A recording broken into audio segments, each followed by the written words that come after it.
ప్రతి ఉదయమున ప్రార్థనతో నీ సన్నిధికి సిద్ధమవును.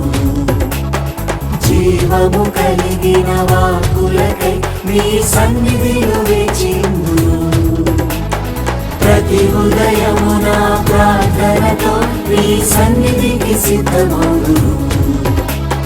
జీవము కలిగిన వాక్కులకై నీ సన్నిధిలో వేచిందును.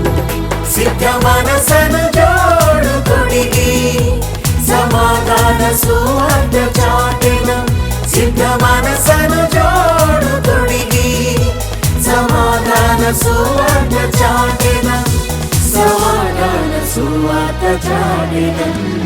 సిద్ధపడుదాం సిద్ధపడుదాం మన దేవుని సన్నిధికై. సిద్ధపరచుదాం సిద్ధపరచుదాం